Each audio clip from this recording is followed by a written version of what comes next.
Welcome to our channel instrumentation question and answer professional. आज हमारा session है tube fittings.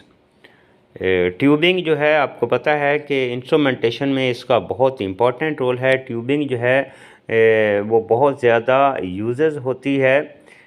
वो चाहे हमारा सिग्नल जो है वो लॉन्ग रूट का हो या शॉर्ट रूट का हो, या हमारे जैसे कंट्रोल वाल की जो जितनी भी एक्सेसरीज़ हैं वो ट्यूबिंग के साथ, एसएस की ट्यूबिंग जो रहती है उस ट्यूबिंग के साथ एक दूसरे के साथ जो है उनको कनेक्ट किया जाता है, जो हमारे कंट्रोल वॉल की जो है वो सप्लाई को कंप्लीट करती हैं।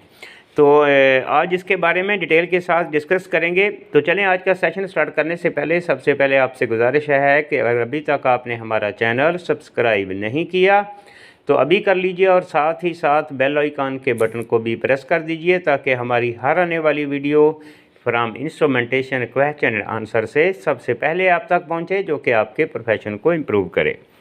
तो चलें प्रोफेशनल बढ़ते हैं हम आज के सेशन की तरफ। आज का हमारा सेशन है ट्यूब फिटिंग्स। ट्यूब फिटिंग्स बहुत ही जो है वो इम्पॉर्टेंट रोल है ट्यूब्स का। इसमें ट्यूबिंग रहती है और फिटिंग्स रहती हैं।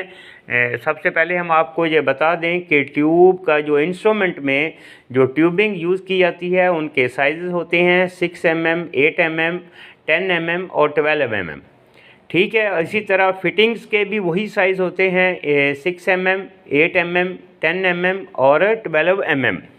ठीक है, इसमें ये ब्रास की ट्यूबिंग भी हो सकती है और स्टेनलेस स्टील मटेरियल की भी ट्यूबिंग हो सकती है, लेकिन मोस्टली जो हर इंडस्ट्री में ट्यूबिंग जो यूज़ की जाती है वो एसएस की ट्यूबिंग यूज़ की जाती है। ठीक है, हम आज आपको डिटेल के साथ बताते हैं कि ये जैसे हम ये आपको दिखा रहे हैं कि ये हमारी ट्यूब फिटिंग्स है डिफरेंट साइज़ में, जिसको हम ये अडाप्टर कहते हैं, टी कहते हैं और यूनियन कहते हैं, और सिंपल जो है वो हमारा कनेक्टर जिसको हम कहते हैं। इसी तरह ये तमाम साइज़ जो हैं वो हर जो ट्यूबिंग में यूज़ किए जाते हैं, जैसा कि 6 mm, 8 mm, 10 mm, 12 mm। ठीक है, इसमें अभी जिसको हम दूसरा इंचेस साइज़ में अगर हम जाएं तो इंचेस साइज़ में क्वार्टर की ट्यूबिंग रहती है, हाफ इंचेस की ट्यूबिंग जो है वो रहती हैं। ठीक है, तो नॉर्मली यही साइज़ जो होते हैं वो हमारे इंस्ट्रूमेंट साइड पे जो ट्यूबिंग यूज़ की जाती है, इन्हीं साइज़ की ट्यूबिंग जो है वो यूज़ की जाती है। तो हम आज आपको बताते हैं कि जैसे हम आपको ये दिखा रहे हैं कि ये हमारा अडाप्टर है और ये ट्यूब है, और इस ट्यूब को हम कैसे अडाप्टर के साथ जो है वो या टी के साथ, यूनियन के साथ हम कैसे कनेक्ट करते हैं, ये हम आपको एक्सप्लेन करेंगे कि इसको टाइट करने का, कनेक्ट करने का एक प्रोसीजर और एक मेथड है।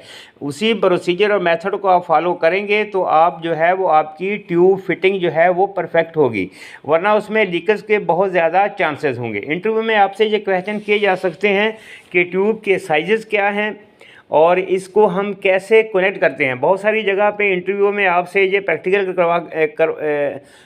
प्रैक्टिकल भी करवाया जा सकता है कि ये ट्यूबिंग है और ये फिटिंग है, इसको जो है वो कनेक्शन करके दिखाएं। तो आपको इसके बारे में अवेयरनेस और नॉलेज होना चाहिए कि हम इसके कैसे कनेक्शन करते हैं। ठीक है, अभी हम ये जैसे हमने आपको ये दिखाया कि ये अडाप्टर है, ये ट्यूब है और ट्यूब के ऊपर फेरूल है और नट है। ठीक है, अब हम आपको कुछ प्रैक्टिकल करके आपको दिखाते हैं कि ये प्रैक्टिकल में हम आपने ये इसको कैसे कनेक्ट करना है। ठीक है, तो जैसे हम आपको ये दिखा रहे हैं, ये हमारा ये अडाप्टर है हमारा, ये हमारा अडाप्टर है और ये 6 mm की ट्यूब है और ये नट है और ये फेरूल, जैसा हमने आपको पहले एक्सप्लेन किया था कि ये फेरूल है। अभी हम क्या करते हैं इसको कि ये ट्यूब को पहले नट को इंसर्ट कर लेते हैं ट्यूब में, और उसके बाद जो है फेरूल के पीछे में एक जो है वो हमारा पुशर और लॉकर रहता है और आगे जो फेरूल होता है। ठीक है, अभी दोनों फेरूल जो है वो आपने कंप्लीट फेरूल इस ट्यूब के ऊपर जो है वो चढ़ा देना है। ठीक है, उसके बाद जो है वो आपने ट्यूब को बगैर किसी टाइटनिंग के इसको आपने इस अडाप्टर के अंदर इंसर्ट करना है। ठीक है, इंसर्ट करने के बाद आपने 2 एडजस्टेबल लेने हैं। 2 एडजस्टेबल लेने के बाद आपने इसको जो है वो टाइट करना है। यानी 2 एडजस्टेबल क्यों लेंगे आप कि एक एडजस्टेबल आपने अडाप्टर साइड पे लगाना है और एक स्पैनर या एडजस्टेबल जो है, लेकिन बेस्ट प्रैक्टिस ये है कि आप स्पैनर यूज़ करें एडजस्टेबल की बजाय, क्योंकि एडजस्टेबल में थोड़ा सा गैप और प्ले रहती है जो आपके नट या फेरूल के जो हमारे एज जो होते हैं इनको डैमेज कर सकती है। ठीक है, तो अब बेस्ट प्रैक्टिस यही है कि आप स्पैनर, ओपन एंड स्पैनर या रिंग स्पैनर यूज़ करें। ठीक है, तो आप रिंग स्पैनर सेट यूज़ करेंगे तो आपकी फ़िटिंग जो है वो परफेक्ट जो है वो फेरूलिंग इसकी होगी और आपके एज जो हैं वो फिटिंग्स के वो ख़राब भी नहीं होंगे। तो इसका ये मेथड है। ये हमारा ये अडाप्टर है और ये हमारा 6 mm की ट्यूब है और ट्यूब के अंदर जो है ये हमारा फेरूल, ये ट्यूब है और ट्यूब के ऊपर फेरूल है और ये नट है। तो इंसर्ट करने का तरीका हमने आपको बताया और इसको टाइटन करने का आपको जो है वो पता होना चाहिए कि इसको टाइटनिंग इसकी कैसे करनी है। आपने इसको ओवर टाइट नहीं करना।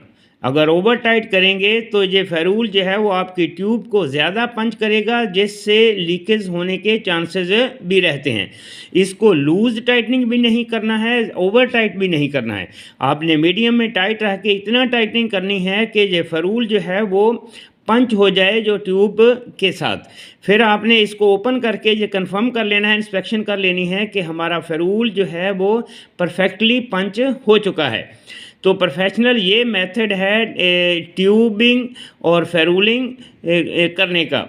तो उम्मीद करते हैं कि आज के सेशन में आपको ये कंसेप्ट क्लियर हो गया होगा कि हमने जो है वो ट्यूबिंग अगर आपको कहीं करनी पड़े, क्योंकि ट्यूबिंग का बहुत इंपॉर्टेंट रोल है। हमारे कंट्रोल वाल्व की जितनी भी एक्सेसरीज़ हैं वो ट्यूबिंग के साथ ही जो है वो ट्यूबिंग के ज़रिए ही एक दूसरे के साथ कनेक्टेड हैं और ट्यूबिंग के ज़रिए ही हम एयर सप्लाई जो है वो कंट्रोल वाल्व के एक्चुएटर को अप्लाई करते हैं।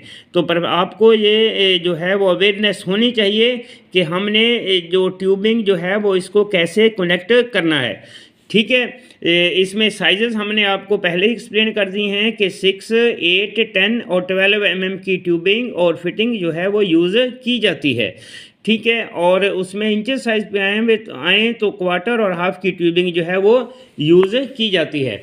तो मिलते हैं नेक्स्ट वीडियो में। Have a nice day.